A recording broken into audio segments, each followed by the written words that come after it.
جی ساتھیوں، اس وقت راشد خان ہمارے ساتھ موجود ہیں، جو سیاسی سماجی تجزیہ نگار ہیں اور صحافت سے وابستہ ہیں۔ ہم ان سے جاننے کی کوشش کریں گے، ہم ان سے پوچھیں گے کہ اس وقت پوری دنیا میں ایک خوف ہے۔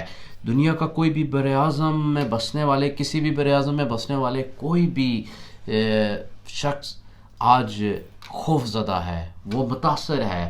کس سے متاثر ہے؟ کرونا وائرس، ہر طرف اس وبا کی دہشت ہے۔ تو راشد صاحب، برطانیہ میں کیا صورتحال ہے اس کرونا وائرس کے حوالے سے؟ یہاں کیا کچھ؟ دیکھو جی، سب سے پہلے تو میں آپ کو اس کے بارے میں بتاتا ہوں کہ کرونا وائرس ہے کیا۔ یہ 1918 کے بعد اس وقت کوئی وبا آئی تھی، تو اس کے بعد تقریباً ایک صدی کے بعد ایک ایسی وبا آئی ہے جس نے پہلے چائنا کو اپنے لپیٹ میں لیا، اس کے بعد یورپ، پھر امریکہ، پھر انگلینڈ، پاکستان، انڈیا، یعنی کہ دنیا کے 158 ممالک میں یہ پھیل چکی ہے۔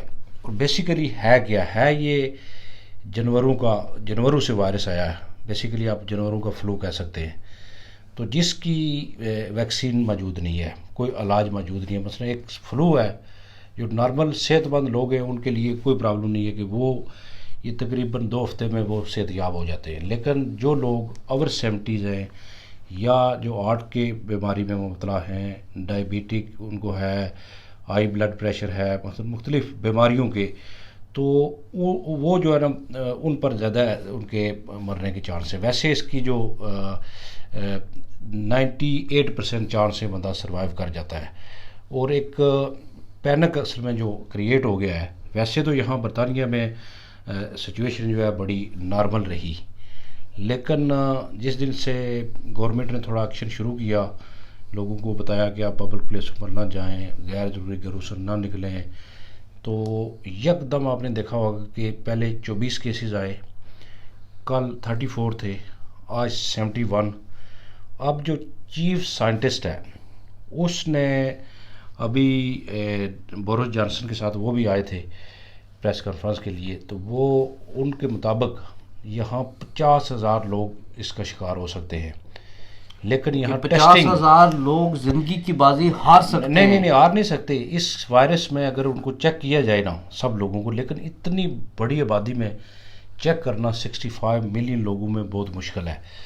تو یہ جو ان کا اندازہ ہے یہ ہے کہ 25,000 لوگ مر سکتے ہیں، ٹھیک ہے، اس وائرس سے، جو لوگ بیمار لوگ ہیں۔ تو ایک پینک کریٹ ہو گیا ہے۔ آپ نے دیکھا ہوگا کہ جو ہماری سپر مارکیٹس ہیں، ٹھیک ہے، اس وقت وہ ان کی شیلفیں خالی ہیں، ٹھیک ہے۔ آپ کو اس وقت آپ یہاں شفیلڈ میں تقریباً 5-6 سٹورز میں گیا ہوں، آپ کو آٹا نہیں ملے گا، چاول نہیں ملیں گے، دالیں نہیں ملیں گی، مثلا کچھ سرٹن چیزیں جو ہیں وہ بالکل غائب ہو گئی ہیں۔ تو ایک پینک کریٹ ہو گیا ہے۔ لیکن ہماری کمیونٹی کی نسبت جو انگلش کمیونٹی ہے، وہ ان کی چیزیں موجود ہیں، وہ اس طرح انہوں نے پینک نہیں کیا، لیکن ہمارے لوگوں نے اس پر زیادہ پینک کیا ہے۔ یعنی کہ جو ایشینز جو چیزیں زیادہ استعمال کرتے ہیں، گندم کا آٹا ہو گیا، چاول ہو گئے، اور اس طرح کی چیزیں جو مارکیٹ سے غائب ہیں۔ اور صرف غائب ہی نہیں ہیں، بلکہ جو کچھ لوگ خرید رہے ہیں نا، وہ جو چیزیں مل بھی رہی ہیں ان کی بھی قیمتیں کافی اوپر ہیں۔ مثلا گوشت جو ہے، نارملی یہاں لام کا گوشت آپ کو 5-6 پاؤنڈ میں کلو ملتا ہے، آج جو ہے نا 10 پاؤنڈ میں بک رہا تھا، ٹھیک ہے۔ چکن جو ہے بالکل غائب ہے۔ ایک مرغا جو آفر ہے عام دکانوں میں وہاں ہے، تو 3 چکن لیں آپ کو 550۔ تو آج مثلا جہاں کوئی چکن ہے بھی ہے نا، تو وہ 10 پاؤنڈ کا ایک چکن۔ اس لحاظ سے جو ہے نا کافی یہ ایک مصنوعی مثلا ایک قلت پیدا کر دی گئی ہے، مصنوعی قلت پیدا کرتی۔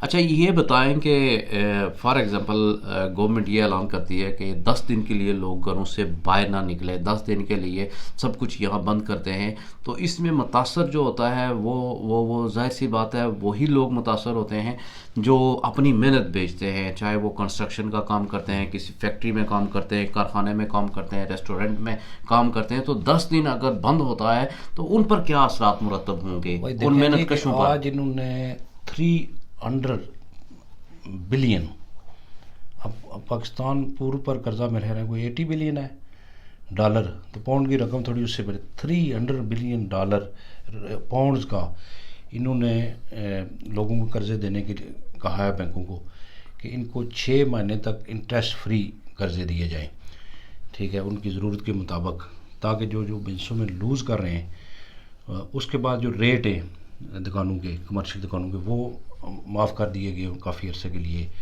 پھر اس کے بعد انہوں نے دوسری جو چیز کی ہے، مثلا جو اسمال بزنسز ہیں ان کو بھی کافی ہیلپ کر رہے ہیں، ان کو بھی پیسے دیں گے، یعنی کہ جتنے بھی لوگ اس سے متاثر ہو رہے ہیں نا، ان سب کو، وہ کہہ رہے ہیں کہ ڈیلی بیسس پر ہم مانیٹر کر رہے ہیں۔ جیسے ابھی اسکول یہاں کھلے ہیں تو اگر ضرورت پڑی تو ہم اسکول بند کرنے کا بھی کہہ سکتے ہیں، ہم مزید ڈے بائی ڈے جو ہے نا، وہ بورس جانسن صاحب یہ کہہ رہے تھے کہ ہمارے جو چیف سائنٹسٹ ہے یہ جو بات ہمیں ایڈوائز کرے گا اس کے مطابق ہم جو ہے نا تو، لیکن اب مسئلہ یہ ہے کہ باہر نکل کر ہی آپ کو یہ مثلا گھر آ کے تو نہیں انہوں نے دینا ہے، ٹھیک ہے، کسی طریقے سے بینکوں میں جانا پڑے گا، کوئی قرضے کے لیے اپلائی کرنا پڑے گا، اس طریقے سے پرابلم سٹل مثلا لوگوں کو آئیں گی، کیونکہ اب کیا ایک طرف تو گورنمنٹ کہہ رہی ہے کہ آپ لوگوں سے کنٹیکٹ نہ کریں، لوگوں سے نہ ملیں،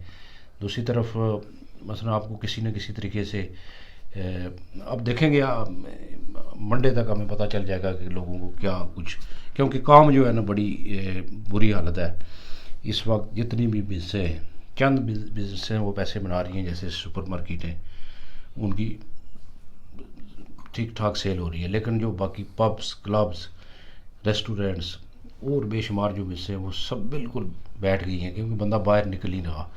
جب لوگ خرچ نہیں کریں گے، باہر نہیں نکلیں گے، تو پھر یہ اکنامی کے لیے بڑے برے تاثرات۔ یعنی کہ راشد خان، آپ کا کہنے کا مقصد یہ ہے کہ صرف گورنمنٹ نے ایک اشارہ دیا ہے کہ غیر ضروری سفر نہ کریں اور گھروں سے باہر غیر ضروری نہ نکلیں، تو اس وجہ سے یہاں جو مراکز تھے، پب کب سیر و تفریح کے لیے جہاں لوگ جاتے تھے، وہ سب ویران ہو گئے۔ صرف ایک سگنل دیا ہے گورنمنٹ نے کہ احتیاط کی جائے، جی جی، یہ سنگین صورتحال یہاں پر بھی یہ وائرس اختیار کر سکتا یہاں ہے۔ لوگ پڑھے لکھے لوگ ہیں، سمجھدار لوگ ہیں، ان کو مثلا زبردستی جیسا تھوڑا ہی انہوں نے اشارہ کرنا شروع کیا تو لوگ سمجھ گئے ہیں کہ واقعی یہ ہماری سیفٹی کے لیے بہتر ہے، کیونکہ یہ وائرس اگر ایک گھر میں ایک کو لگے گا پھر باقی سب کو لگے گا، پھر آپ کو 15 دن کے لیے سب سے جو مشکل پیریڈ ہے، اگر آپ کو کوئی کہہ دے کہ 15 دن آپ نے صرف ایک کمرے میں رہنا یا گھر میں ہی رہنا ہے، باہر نہیں نکلنا، تو یہ بڑا مشکل ہے، یہ تو مثلا ایک قسم کی جیل سے بھی زیادہ مشکل چیز ہے۔